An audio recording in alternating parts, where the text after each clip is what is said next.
you have a question? Actually, I think it might be husband. Unmute for you. Can you guys unmute? Yeah, there we go. Hello. Yeah, it is husband, Dave Dimick. And I just wanted to follow up on the issue of water conservation. I actually brought it up to the golf staff because all last summer, the golf balls were full of mud all summer long. And that's crazy. And the answer I was given wasn't, can you hear me? Yes, go ahead. Okay, the answer I was given was it. This is a waste of time. Okay. Okay, somebody needs to mute there. Okay. Barbara, can you I just mute? muted them. Okay, Okay. thank you. So the answer I was given was off the record, and it was the general manager here who doesn't play golf wants the course green no matter what. So we pour water on it. That was the answer I was given, which made my blood boil just a little bit. And I don't know whether, what's true or not true, but I know my ball was muddy all summer, and that's ridiculous. That's a waste of resources, and it's annoying on the golf course. So I'm with you on the need to be, to have more transparency on the water usage around the golf course. Great. Thank you. Lynn. And unmute, please. Can you unmute? There you go. Hi, I'm Vivek Subramanian. Lynn is sitting next to me. We have lived here in the villages for 8 years. We sincerely appreciate all your hard work and effort. We have loved villages. It's a great place. Everywhere you look, it's refreshing and beautiful. There are three things I want to make some suggestions. One is a culture. From the time you walk in, they stick some binders and binders of rules in your face as if you are a bunch of inmates that have to follow these rules. There has to be a complete cultural change that needs to happen upside down. Once in a while, they got to recognize they need to walk in with the feeling that we are the owners of the place and they are paid employees.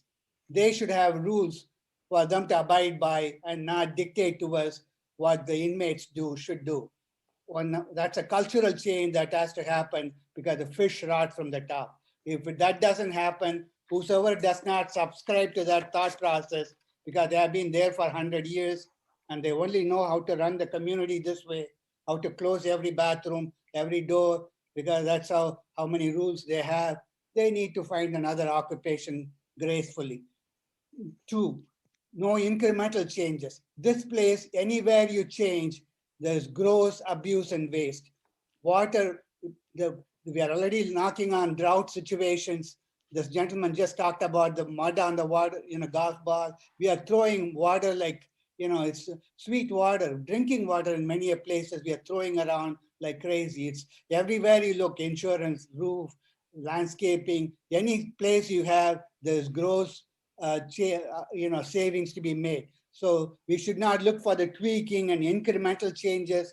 This is a call for 20-30% cut in the Helen Paris, I think, mentioned $200-300 change. Right away, you will save $100,000 in home equity without blinking. Right away, it will improve your home value.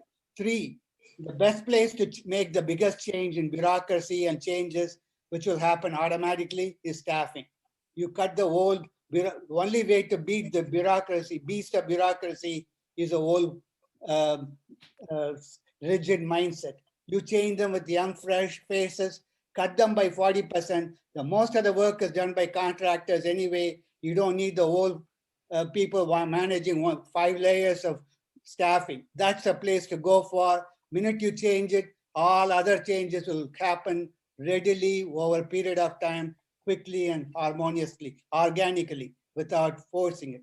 Please do cultural change, no incremental change. There is savings to be made all over. Think big picture, large changes, insurance everywhere. 3, cut the staff big time. You will lose nothing. Cost benefit will come our way harmoniously. Thank you. Wow. I felt like I was in a lecture and I just took notes. That was phenomenal. Thank you.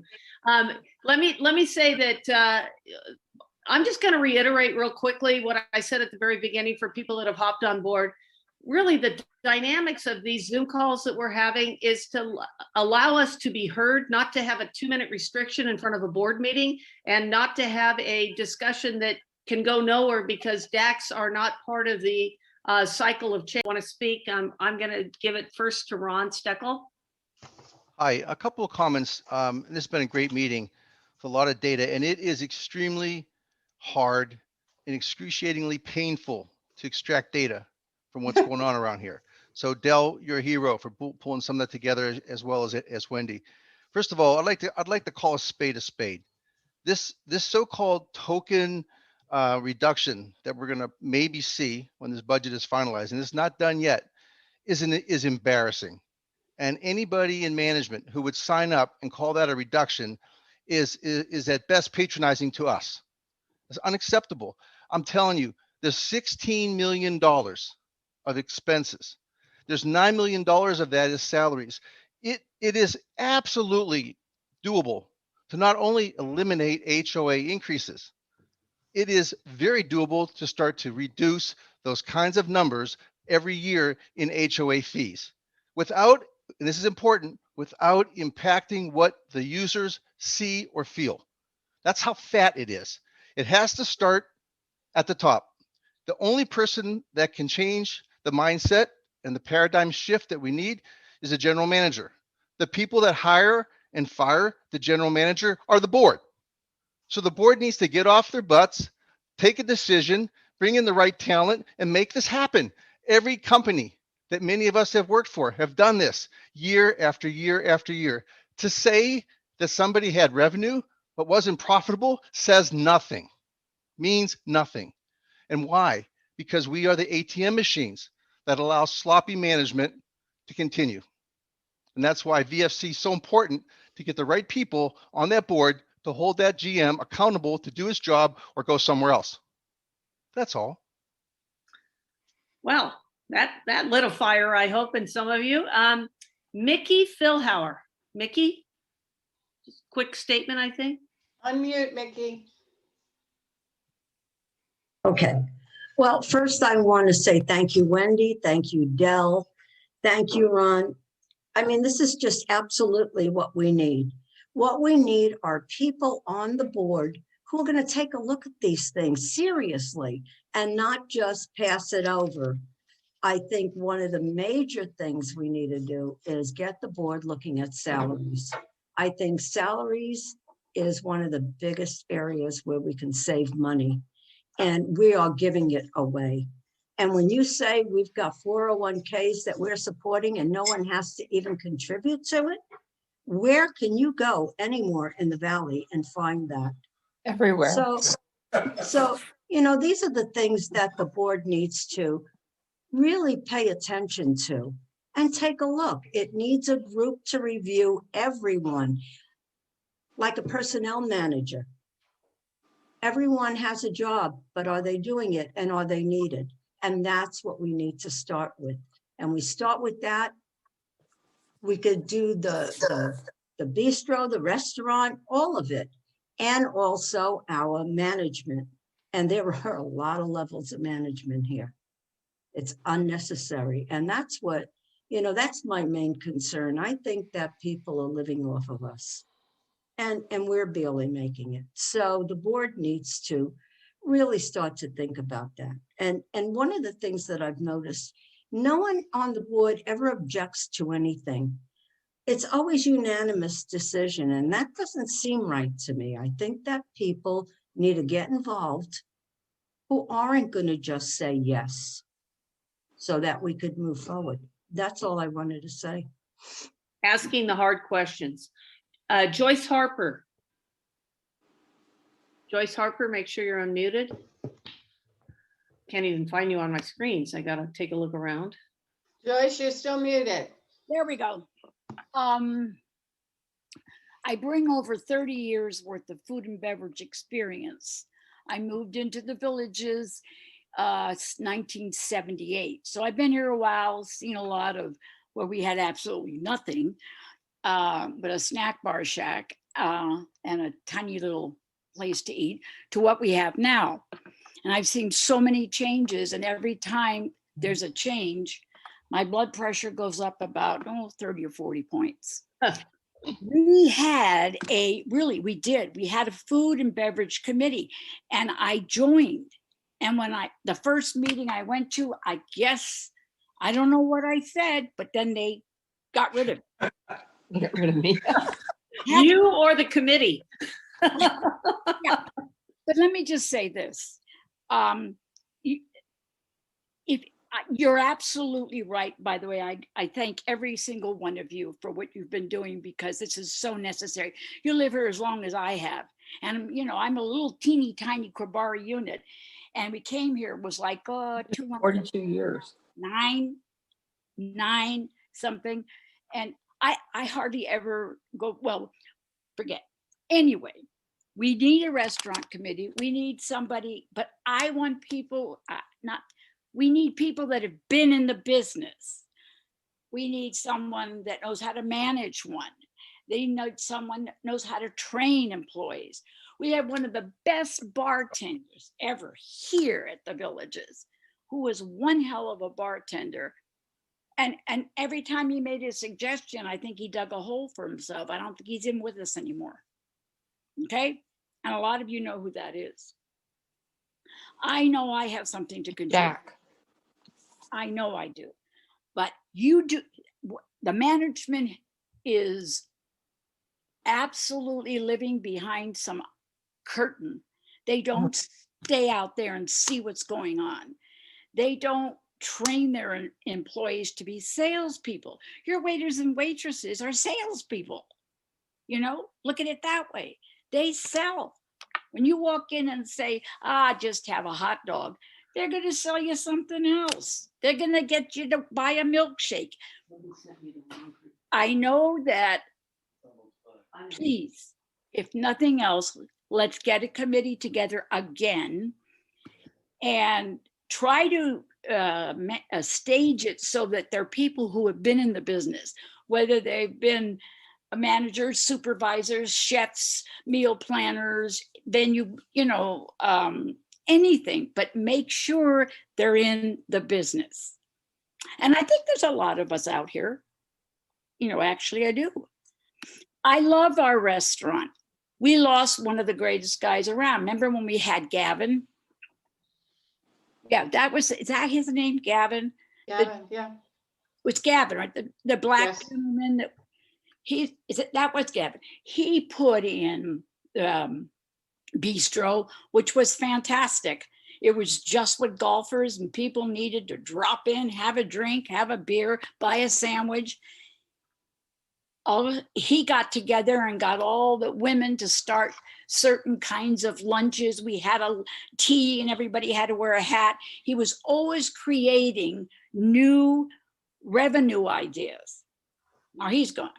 So I think, Joyce, we're hearing you loud and clear. And in the interest of time, I'm going to, Israel, I'm going to give you a quick opportunity. Israel's hand is up. Unmute yourself. Thank you very much. I did. I heard a lot of things, very positive things, and I really appreciate everyone that talked before me. I know how hard it is to get any numbers that people put on the screen. I tried once and I didn't succeed. And so it's a really great job and it's beautiful. But it's one thing to come and complain and bring ideas and so on. And it's another thing to do something.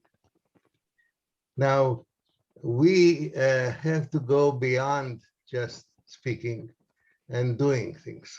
We have a lot of, I assume that we have a lot of members, and I'm sure that our membership will grow. And the more we bring out to the world our direction, so we'll have members, and members are power. Right. We found out a few areas of problematic, like the bistro, the restaurant, the salaries, the water, and others. Why can't we make committees of people that are expert in those areas, and to come out with real suggestion and go to the board and say, not we like you to do that. We demand you to do that. We are those that pay your salary, and we want you to do that. Now we have to move in doing to move away from just complaining and bringing out our problems and bringing some solutions. Right. And I Right. would appreciate if everyone will contribute. And if you need my help in any area, I'll be glad to help. I think you nailed it right there. We cannot just complain. We have to be active in the process, and I think we are absolutely seeing that in the review of the safety plan, which Bob and Ann are on today, and they are doing a bang up job. Real quick, Wayne Wheeler, just as we're hitting 5 o'clock. Wayne Weiler. I'm sorry, Wayne. Make sure you're unmuted. Wayne? Oh, Wayne, you're There we not go. unmuted. There we you go. Okay. And I'd like to get Ken Brady to unmute too. Ken and I have both been on the club board of directors, okay? I'd like to make a suggestion. The board has cut down on some of their committees, but I would love to see a cost control committee, and this would be made up, you probably need to get some of the DACs to support this, because that's where a lot of your HOA fees are coming from. I've been involved, obviously, with the club HOA fees for a number of years. Barb and I have been here for 19 years. I was on the club board of directors for 6, and I'm running again. But you could do a lot if you had a decent committee that reports to the club board, because they're the ones that have the most effect on the policies that you're talking about right now. The restaurant, the bistro, all of those things, the banquet rooms, which are not getting very much use for sure. And of course, that's where some revenue can come in. But you'd definitely like to see more revenue coming out of the bistro and the restaurant. I couldn't agree with you more there. But if Ken is still on, and I don't see him anymore on here, but Ken and I, there's Ken. He's there. All right, Ken. Real quick, Tell Ken, us real what you quick, think, Ken. can you add a couple cents? Wayne, what do you want? Well, I'm just wondering if you agree that a cost control committee, now, recently, the finance committee was eliminated from reporting to the club board. The swimming pool committee still reports, the golf committee still reports, the fitness committee still reports, and then a communications, but you no longer have a finance committee that reports to the club board. So everything that they work on, they're working on by themselves without any recommendations. But I would suggest that this group see what you can do to put together what I would call a cost control committee, but it needs to report to the club board of directors. That's the only way you can really have a significant impact, because then you'll be able to get the data that you're looking for. As a club board director, I had access to all of the wages, all of the hourly wages, all of the salaried wages, but that's hard to come by for an average villager. Right. That's not something that they want to publish. And looking at the total number of workers that we have here is something else that a cost control committee could work on. Not an easy task,